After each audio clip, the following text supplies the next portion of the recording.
الأساطير والسحر والغموض والخيال وروائح التأريخ الموغل في الزمن.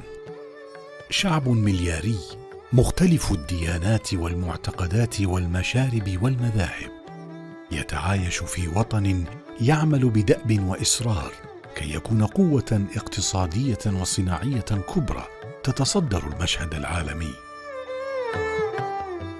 بلاد طاغور وغاندي وتاج محل وهوليوود الشرق التي تحتفظ بثقافتها وإرثها وملامحها الخاصة الأصيلة أينما حضرت. هذه هي الهند.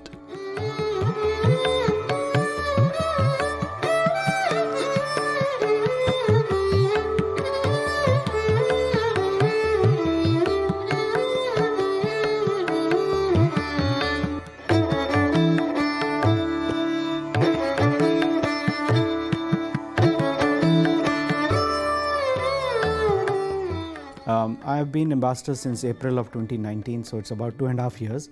But interestingly, this is my third time I am in the kingdom. So I have been there in different capacities and served there, 7 years. So one as the Consul General for 4 years in Jeddah, and then before that as Consul in Jeddah and also as Second Secretary here. So I'm back here for the third time. So as ambassador, 2.5 years.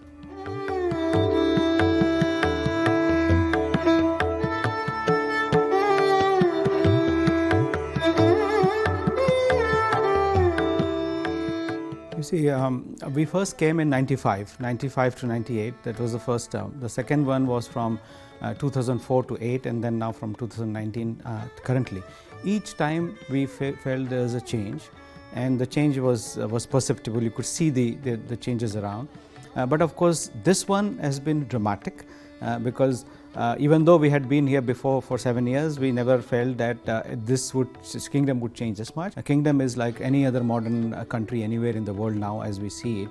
So it's a very, very welcome change, and we feel very happy about this change. Tourism has opened very well between now and then, because then, as I was mentioning, that when we traveled to Alula way back in 1996, people were looking at us with suspicion. Why are these people traveling? What is it? Why are they? What are they going to see?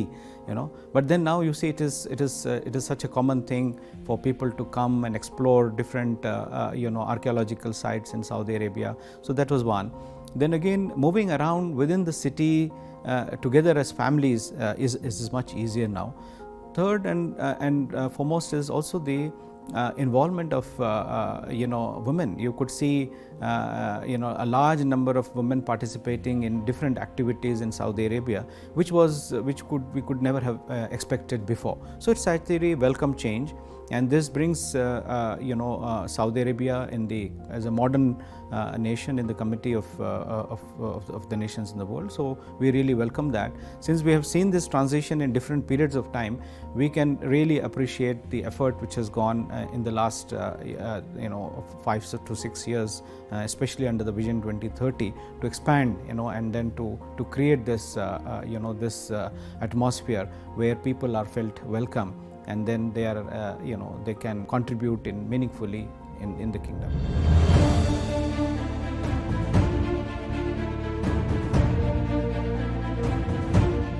First and foremost, since kingdom, one needs to put the kingdom size and diversity in perspective, because not many people outside of the kingdom may have an idea about that. They would think that kingdom is monotonous, only desert and very hot and scorching climate.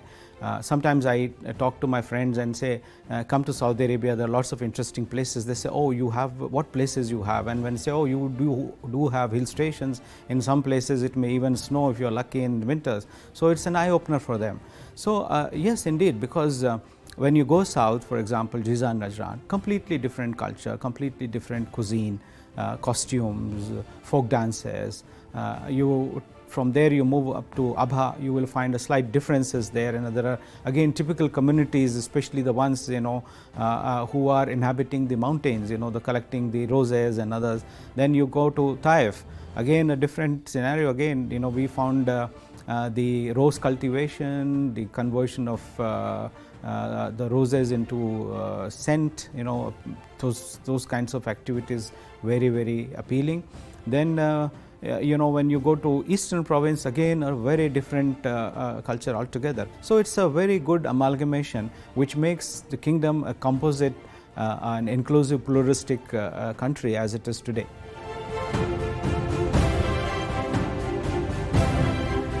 هناك أفق للتعاون بين البلدين.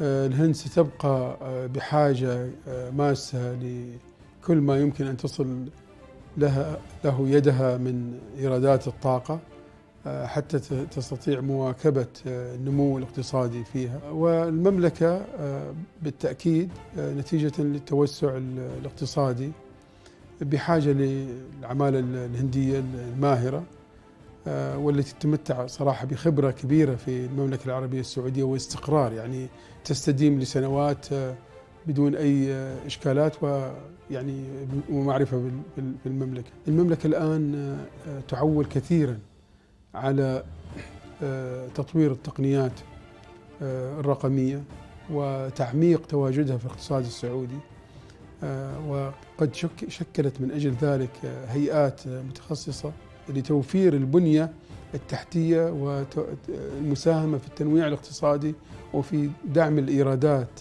كذلك، من خلال الاهتمام بأنشطة من هذه الأنشطة، الذكاء الاصطناعي، الأمن السبراني، الاهتمام وإدارة البيانات، وكل هذه لها جوانب اقتصادية مهمة، وكل هذه الجوانب أثبتت الشركات الهندية تفوقها عالميا فيها.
Vision 2030 is a visionary program which is transforming the kingdom completely 360 degrees, firstly on the economic transformation, social transformation, cultural opening up. The primary thing is to open up the country, make it a very important economic player in the world.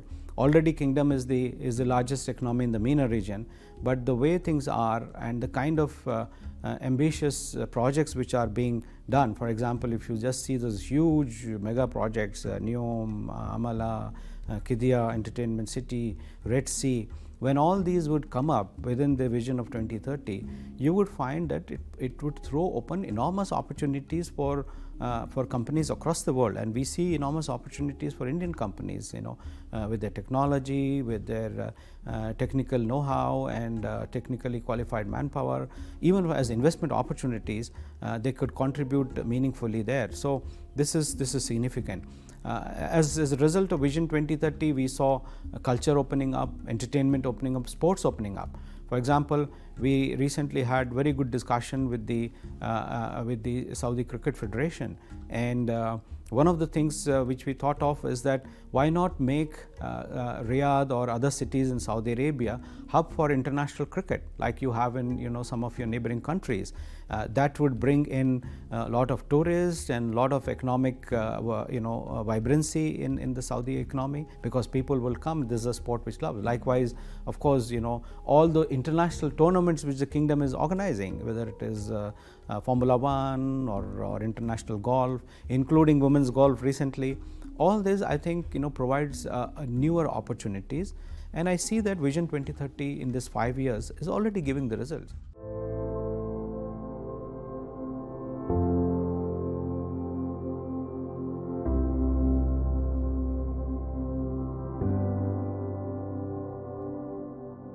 I'm sure there are things which people, there are different things which people can look at as tourists here. Of course, we had a large segment of religious tourism from India, which continues to come.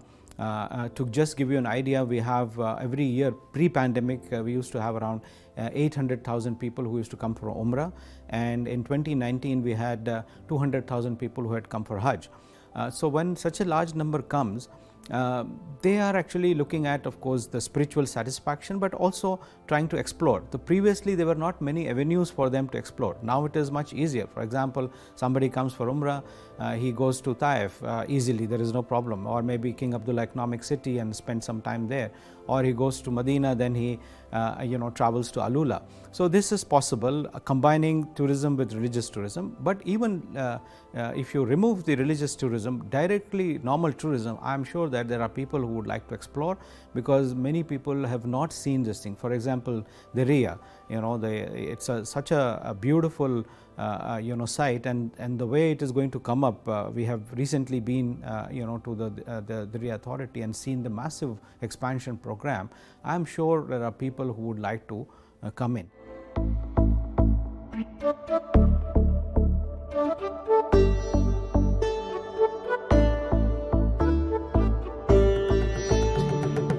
We are celebrating 75 years of India's independence now as we speak. But more importantly, also concurrently, simultaneously, we are also celebrating 75 years of establishment of diplomatic relations between India and Saudi Arabia. العلاقات بين المملكة العربية السعودية والهند تمتد يمكن عبر التاريخ، ونتيجة لاعتبارات كثيرة منها القرب نسبيا. الأمر الآخر أن هناك كان ما قبل البترول كان هناك تبادل تجاري بين دول مجلس التعاون إجمالا والهند لتبادل البضائع. يعني هناك كان سوق اللؤلؤ الطبيعي اللي هو يعتبر سلعة رئيسية في الخليج، يعني سواء البحرين الكويت أو بما في ذلك ساحل المملكة العربية السعودية، يعني القطيف والأحساء، والاستيراد من الهند التوابل وما إلى هنالك. فكانت حقيقة الهند تاريخيا هي الرئة للعالم لمنطقة الخليج.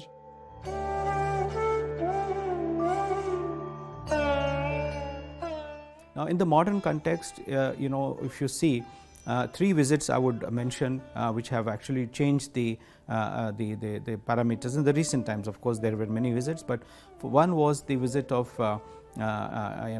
His Majesty King Salman, not as king but as the Crown Prince in 2014, where the important MOU on defence was signed. So the Defence Cooperation Foundation was, so to say, laid during that visit. Then we had the visit of Indian Prime Minister in 2016, followed by the Crown Prince visit in 2019 February, and the Indian Prime Minister's return visit in October 2019. So the last visit of the Prime Minister, very important, very significant, because we had the two countries had signed what is known as the Strategic Partnership Council. India became only the third country with which Kingdom signed such an agreement, which means that this is the highest bilateral mechanism between the two countries, headed on the Saudi side by His Royal Highness the Crown Prince and on the Indian side by the Prime Minister. Then there are two ministerial committees headed by the foreign ministers, and another one on the economy headed by your energy minister and our commerce minister. So this is broadly now the Kingdom and India are virtually discussing cooperation in every field you can name it.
we have in the embassy, we formed different groups, like groups to connect Indian and Saudi doctors, group to connect Indian and Saudi academicians, business people. Now we are like looking at the possibility of connecting the Indian youth with the Saudi youth, so that is again something which we could capitalize on.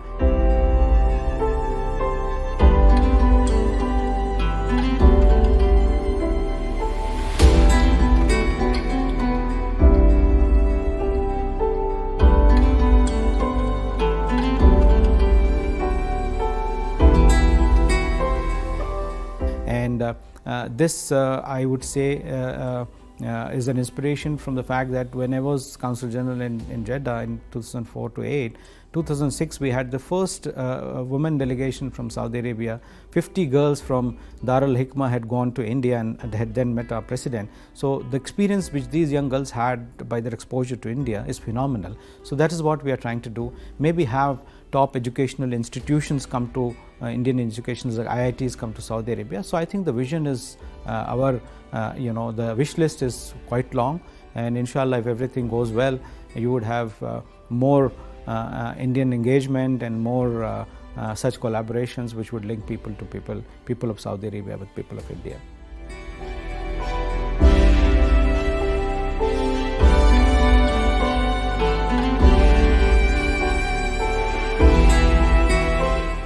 You know, there are different functions within an embassy, any embassy, but in our case, we do have a large Indian diaspora here.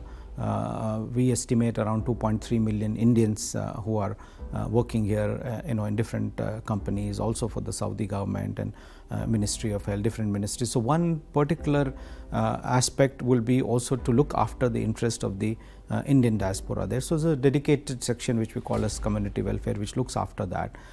Then there is, of course, the two main sections which deal, one is the commercial section, which looks after all the commercial collaborations and investments and other things. So what we typically do, talk to different ministries and see how best within a particular within their areas of their responsibility, how we can encourage further collaboration. So this can be in the form of discussions, visit of delegations. Of course, during the pandemic, everything had become virtual, so we had virtual webinars. So for example, if let's say if you talk about agriculture, we go to talk to the Ministry of Agriculture, Minister himself, Deputy Ministers, maybe some bodies like SALIC, and see how best we can strengthen collaboration in agriculture, likewise in energy.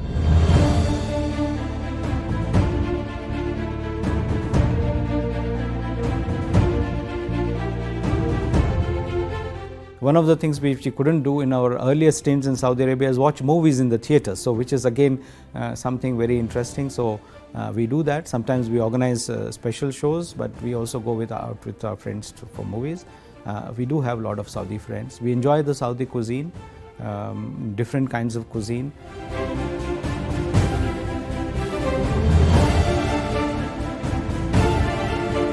India always has been close to Saudi Arabia. They know Saudi Arabia, they understand Saudi Arabia, and also the India of today is not perhaps the India which was there several decades ago. It's one of the most modern, technologically advanced countries. So please do visit India if you have not visited, and we would provide you all kinds of facilities to make your visit to India a very memorable one. Reach out to the embassy for any of your ideas which we can do together as India and Saudi Arabia, as Indian youth with Saudi youth. So I would be very, very happy to think out of the box, to think of areas which we have never visualized to do together. So the embassy is like your second home. Just feel free. We are always welcoming our Saudi friends for anything which you would like to engage with India in any meaningful manner. And I would just say, end with this thing, long live India-Saudi relationship.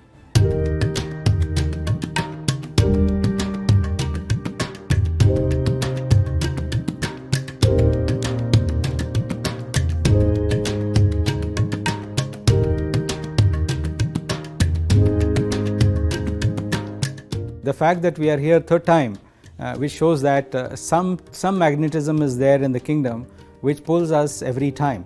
because whenever we left, we said, oh, we had done second time, maybe this is the last, but then there's always the next time. So, you know, so this has been the charm, and really we have been thoroughly enjoying our stints here. So all kudos to the people of Saudi Arabia to make it a very habitable place and make it a very interesting place to explore. And now, of course, we have to start counting what are the new things which are happening. We have to rediscover Saudi Arabia, so to say. So that would be our mission in the rest of the time.